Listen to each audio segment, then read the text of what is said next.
Après plusieurs centaines de vidéos et d'épisodes de podcasts sur les compulsions alimentaires, j'ai voulu rassembler ici mes conseils les plus puissants, avec une approche un peu différente de ce que tu entends habituellement. Parce que si tu es encore là à regarder cette vidéo, c'est que les méthodes classiques n'ont pas fonctionné pour toi. Alors, il est temps d'essayer autrement. Conseil numéro 1, comprends que ce n'est pas de ta faute. Tu te répètes peut-être, je devrais être capable d'arrêter. Si je n'y arrive pas, c'est que je suis faible, que je manque de volonté, que je ne suis pas assez rigoureuse, ou que je n'en fais pas assez. Le problème avec ces pensées, elles nourrissent la honte et ton comportement finit exactement par refléter ce que tu penses de toi. On ne peut pas simplement décider de croire le contraire du jour au lendemain. Il existe deux déclencheurs principaux des craquages. Le premier, la restriction et les régimes pour environ 2/3 des personnes. Personne ne t'a expliqué que contrôler à l'excès pouvait créer des compulsions. C'est une réaction biologique normale, pas une faiblesse de caractère. Le deuxième déclencheur, la régulation émotionnelle. Si la nourriture est devenue ton refuge, c'est qu'aucune autre solution viable n'était disponible pour toi à ce moment-là. La vérité, c'est que tu es piégé dans un système rempli de mécanismes qui s'auto-entretiennent. Si tu continues à penser que tout est de ta faute, tu essaieras de changer en portant le poids de la honte et c'est extrêmement difficile. Le premier pas vers la libération, c'est de comprendre que tu n'es pas le problème. C'est le système dans lequel tu évolues qui l'est. Conseil numéro 2, change ton objectif. De la perte de poids à la régulation. La plupart des personnes visent le poids ou la santé. Le problème avec ces objectifs, ils sont à long terme. Dans l'instant présent, une seule décision ne change presque rien. Tu ne reçois aucune récompense immédiate. Le changement de paradigme vise la régulation de ton appétit, donc ton désir de manger, pas la perfection alimentaire. Concrètement, ça signifie ancrer 3 repas structurés, petit déjeuner, déjeuner, dîner, avec protéines et fibres. Dormir suffisamment pour réguler tes hormones de la faim et modifier ton dialogue intérieur, c'est-à-dire ce que ton cerveau anticipe. La différence, tu la ressens très rapidement. Énergie plus stable, faim mieux régulée.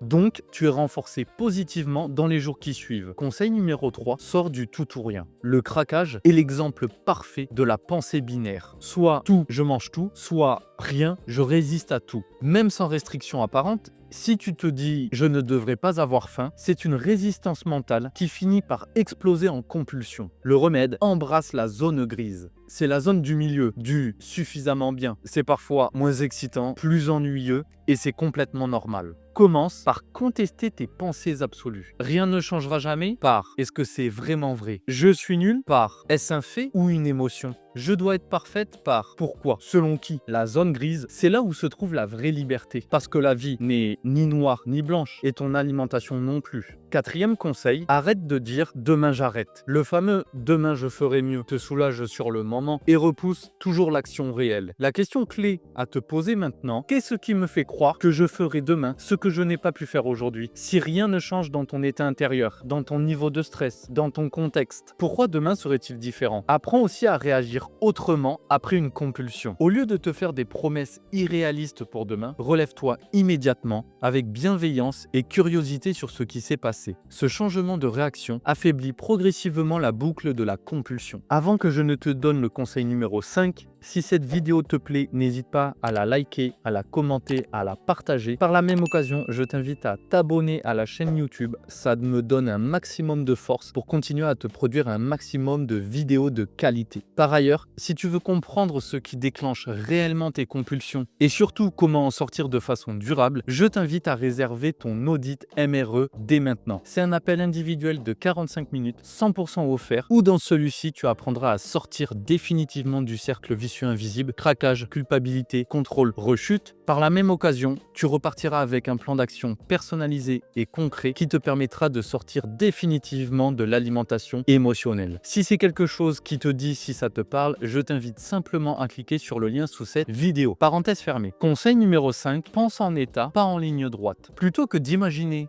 un chemin linéaire A vers B, pense en termes d'état dans lesquels tu te trouves. État B en compulsion, en contrôle. Ces deux extrêmes font partie de la même boucle. État A, appétit raisonnablement régulé, relation apaisée avec la nourriture. Le but n'est pas d'atteindre A et de ne plus jamais en sortir, c'est irréaliste. Le vrai objectif, apprendre à basculer de B vers A encore et encore, jusqu'à passer progressivement plus de temps en A qu'en B. Mais attention au piège du tout ou rien. L'état A n'est pas la perfection. L'état A est égal à réaliste, stable, vivable sur le long terme. C'est comme apprendre à nager. Au début, tu coules souvent, puis tu coules moins, puis tu flottes flotte naturellement, mais même un excellent nageur peut boire la tasse de temps en temps. L'important, c'est de savoir revenir à la surface. Conseil numéro 6, choisis une approche et reste cohérente. Il existe principalement deux grands modèles d'approche. Le premier, la liberté alimentaire, l'alimentation intuitive. Faire la paix avec tous les aliments, régulation émotionnelle, zéro diabolisation. Le deuxième modèle, l'abstinence structurée. Éliminer le sucre, les produits ultra transformés, etc.